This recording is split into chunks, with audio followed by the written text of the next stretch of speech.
Hi, this is Taxi's Chronicles, and I'm your host, Simon Rushton. Today we have a lovely lady in the car, all the way from Senegal, and she's going to share her experience of what it's like to be in the hairdressing or salon or boutique industry during this corona time in London. So hi, nice to have you. Hey, nice to be here.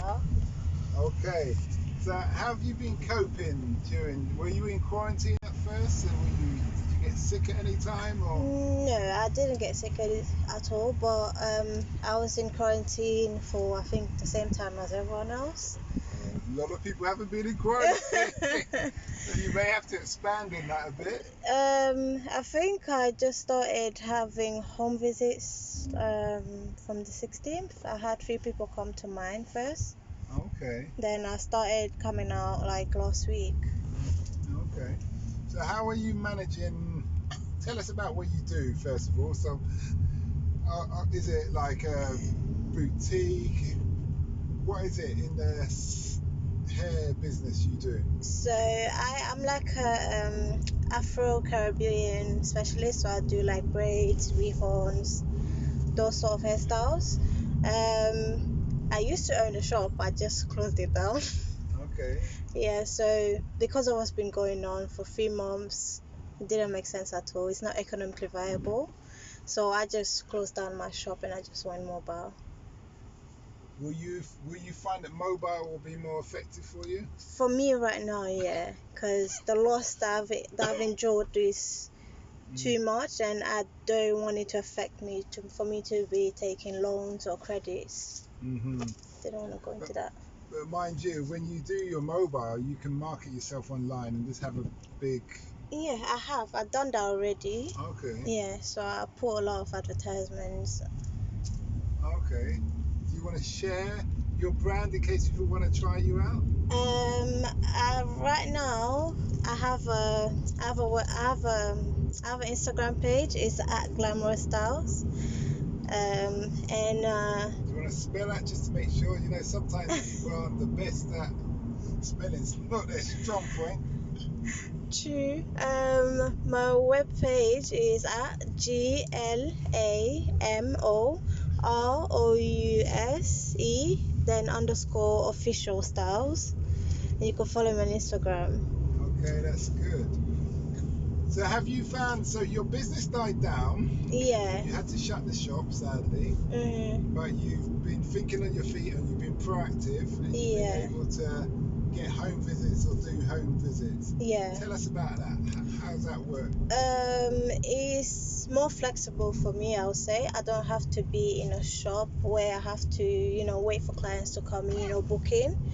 So with this, I'm able to pre-book clients, and either they can come to mine or I can go to theirs. But based on the area, because certain areas they're not really that accessible, so I would let them know if I'm able to come to them or not prior to having an appointment with them. When you say accessible, how do you mean? Like me living in Southeast, I'm not going to be going too far west, or Okay, just depends. Like So some just journeys that will distance. be taking me 2 hours, Mhm. and I'm going there for like a 1 hour service. It just doesn't make sense Yeah, so in that manner. either they pay for the fare and the time, Yeah, or they have to come to or you. they have to come to my entry. Okay. What is it? Is it more people coming to you, or?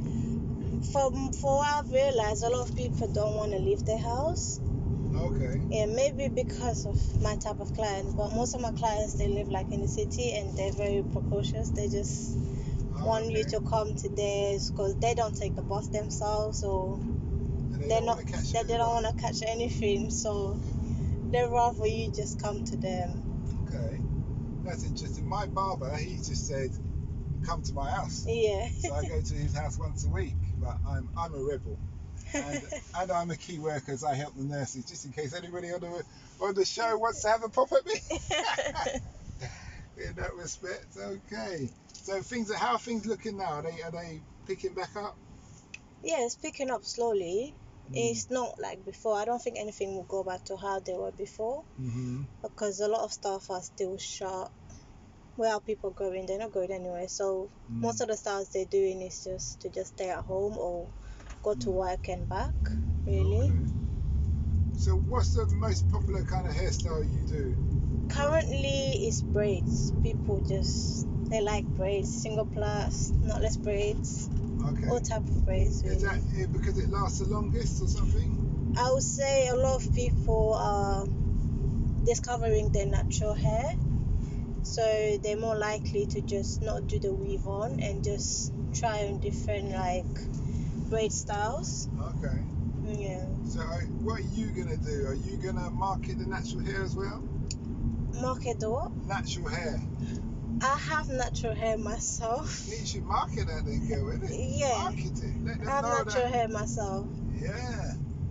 Don't bother with the Indian kind of, wanna be what have you. No, I do a lot of like, I'll say twists. My hair is always natural inside. Okay, that's good. Yeah. That's good. Yeah. Show the love of the blackness. Yeah. And all that kind of thing.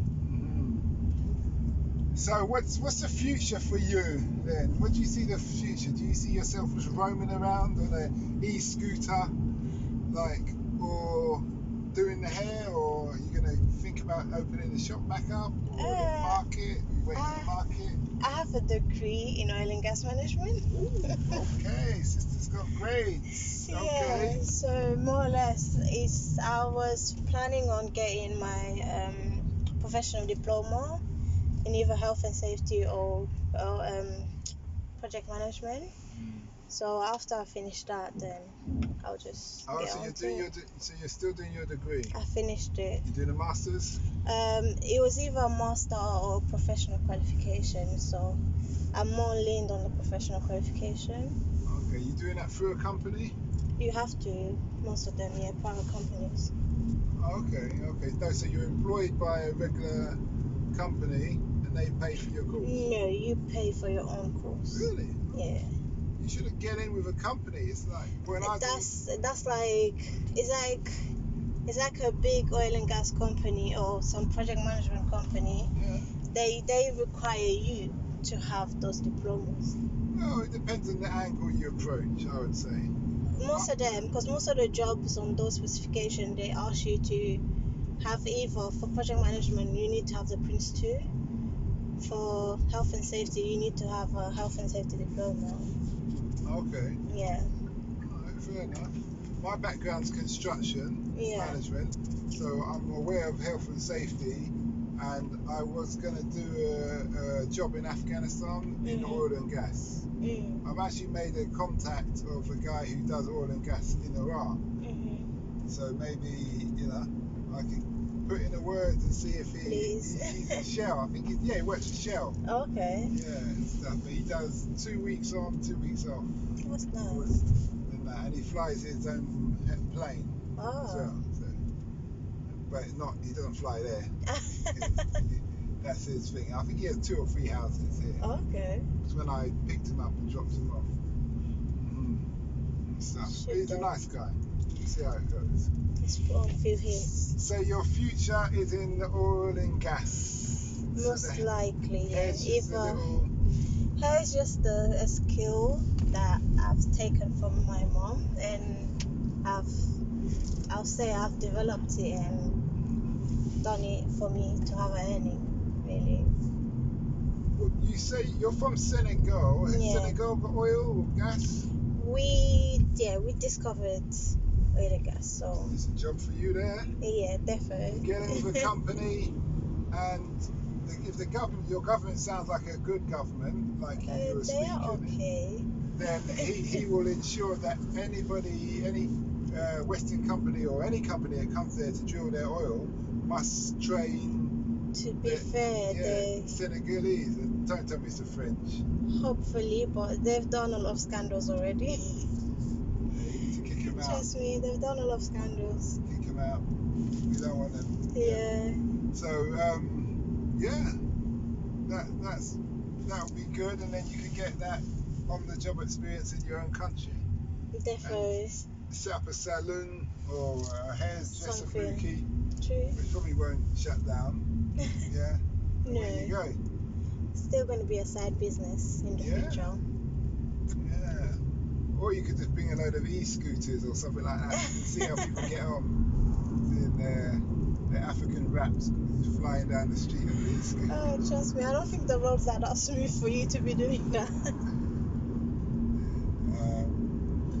But anyway, thanks for that little brief conversation. No worries. It was really good. Thank you for having Sorry me. to hear about your business. No, I'm actually very glad, to be fair.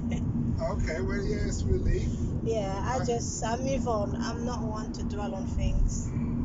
They say that this corona time shows people or teaches people what really matters. Yeah. Whether it's family, your immediate loved one, business, children, obviously, and all those kind of things. So, clearly that's what's happened to you. Yeah. I know it's probably happened to me in more way than one myself, but that's another story. I know.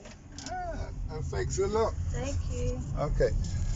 I hope you like that podcast, guys. It's short and sweet about a lovely young lady who's come and has developed herself and been an entrepreneur at the same time doing her qualifications, which is great. And she has a future dream of being much more in her own country. For those of you who are interested, I have my other podcast, is Africa Investing Stories. I will be doing a full interview about Senegal with the lovely Sophie, who I've just interviewed, but in more detail. So feel free to like and subscribe and follow. And as always, share and leave a voice message of comments, whether you like it, you didn't like it, you want more, you don't want more, things like that. I'm always all ears. Thanks and one love.